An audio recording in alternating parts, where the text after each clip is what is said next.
క్లియర్గా సుప్రీంకోర్టు మళ్ళొక్కసారి చెప్పింది, కొత్తగా చెప్పలా, మళ్ళొక్కసారి చెప్పింది. నేనేమంటున్నానంటే మిమ్మల్ని, మీరు క్రిస్టియన్ లీడర్గా కూడా ఉన్నారు కాబట్టి మీ కమ్యూనిటీ వైపు నుంచి, అంటే మీ క్రిస్టియన్ సమాజం వైపు నుంచి ఎలాంటి రియాక్షన్ వస్తుంది? ఎలా రియాక్షన్ అంటే రియాక్షన్ చేసే కోర్టుని మనమే ధిక్కరించలేం, కానీ కాకపోతే ఎలాంటి స్పందన లేకపోతే భావాలు ఎలా ఉంది? ఇప్పుడు బీసీ కానీ పోనీ ఎస్టీ అన్నారు, ఎస్టీని వదిలేయండి, బీసీ కానీ ఓసీ కానీ వాళ్ళు మారితే వాళ్ళకి ఈడబ్ల్యూఎస్ ఉంది కదా, ఎకనామికలీ వీకర్ సెక్షన్ 10% రిజర్వేషన్ ఉంది. అది పోదాళ్ళకి ఇప్పుడు ఎవరైనా ఓసీ వాళ్ళైనా కమ్మలైనా రెడ్లైనా బ్రాహ్మలైనా ఎవరు మారినా వాళ్ళకి ఆ ఈడబ్ల్యూఎస్ పోదు.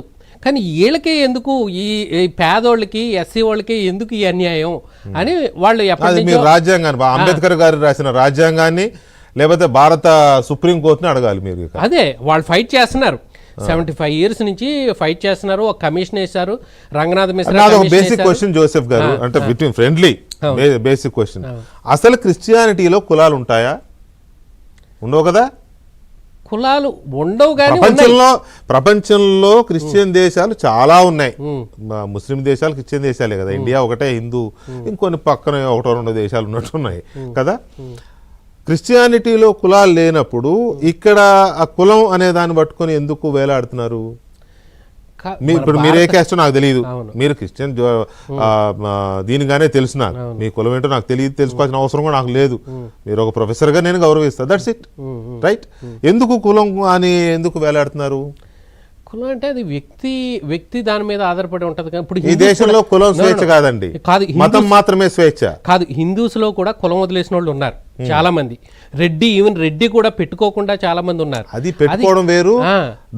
ఇప్పుడు ఓసీలు ఏంటంటే ఓసీలో 10 రకాలు ఉంటారు, వాళ్ళకి పేరులో ఏదున్నా పెద్ద ఫరక్ పడదు, ఎందుకంటే వాళ్ళకి రిజర్వేషన్స్ ఏం లేవు కాబట్టి. ఇప్పుడు ఏదో ఈడబ్ల్యూస్ వచ్చింది, అది కూడా క్రీమీ లేయర్ ఏదో పెట్టారు.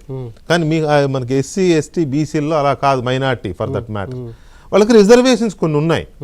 కాబట్టి నేను ఏ కులంలో పడితే ఆ కులంలో ఉంటానంటే కుదరదు. మతంలో ఉండొచ్చు, రాజ్యాంగం మత స్వేచ్ఛనిచ్చింది, కానీ కులం స్వేచ్ఛ కాదు ఈ దేశంలో. కులం అంటే మనం పుట్టుకతో వస్తుంది కదా, మార్చుకోలేం కదా, కులాన్ని మార్చుకోలేం కదా, కులంలో పుట్టాలని పుట్టం కదా, మనం దాన్ని మార్చుకోలేం, అది అలా ఉంటది.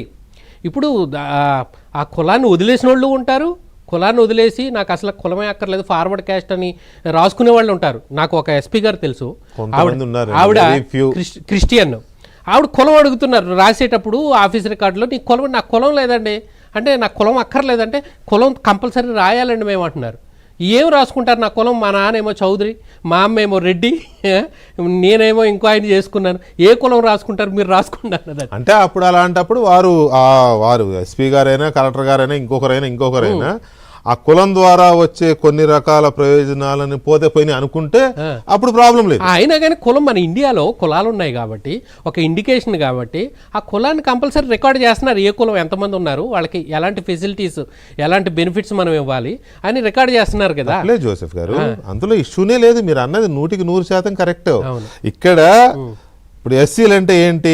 ప్రెడామినెంట్ గా ఎస్సీ అంటే మాదిగా, ఇంకా కొన్ని ఉప కులాలు ఉన్నాయి, కానీ ప్రెడామినెంట్ గా ఎక్కువ ఉండేది మాదిగా, అవే అనుకుందాం మనం ప్రస్తుతానికి. ఇప్పుడు ఒక ఆయన ఒక మాల నాయన ఒక వ్యక్తి లేదా ఒక మాదిగ కులానికి చెందిన వ్యక్తి ఎస్సీగా ఆయన గుర్తింపు ఉన్నాడు రాజ్యాంగంలో కదా. ఇప్పుడు ఆయన క్రైస్తవుడుగా వెళ్ళాడు అనుకోండి, ఆయన కులం మారదు, ఆ ఎస్సీ హోదా మాత్రం పోతుంది అని రాజ్యాంగం చెప్తోంది. అవును, అంబేద్కర్ గారు రాసిన రాజ్యాంగం చెప్తుంది, దాంట్లో లేదు. తర్వాత అమెండ్మెంట్ చేశారు. రాజ్యాంగం అంబేద్కర్ గారిదే, దాంట్లో లేదంటే పార్లమెంట్ అండి, సుప్రీం పార్లమెంట్ నిర్మించిన సుప్రీం ఏముంటుంది ఇంకా ఈ దేశంలో? ఒరిజినల్ కాపీలో లేదు, తర్వాత ఏదైనా అతను కూడా సెక్యులర్ అనే పదం కూడా లేదు భారత రాజ్యాంగంలో, ఒరిజినల్ కాపీలో సెక్యులర్ లేదు కదా, ఇన్బిల్ట్ అంటున్నారు కదా, లేదు సెక్యులర్ లేదు, నో అంతర్లీనంగా secular, there was no secular word. తర్వాత వచ్చింది భారత పార్లమెంటు, అప్పుడున్న రాజకీయ ప్రయోజనాలు సెక్యులర్ తీసుకొచ్చి పెట్టారు, లేకపోతే ఈ భారత రాజ్యాంగంలో సెక్యులర్ అనే పదమే లేదు ఫర్ దట్ మ్యాటర్. సో దీన్ని ఇంకొంచెం చర్చని ముందుకు తీసుకెళ్లే ముందు ఒక చిన్న బ్రేక్ తీసుకుంటా బాలకోటే గారు.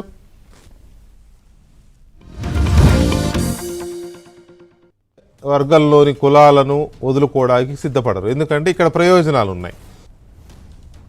ఇక్కడ ఎస్సీ అనే దీంట్లో ఉంటే, ఆ గొడుగులో ఉంటే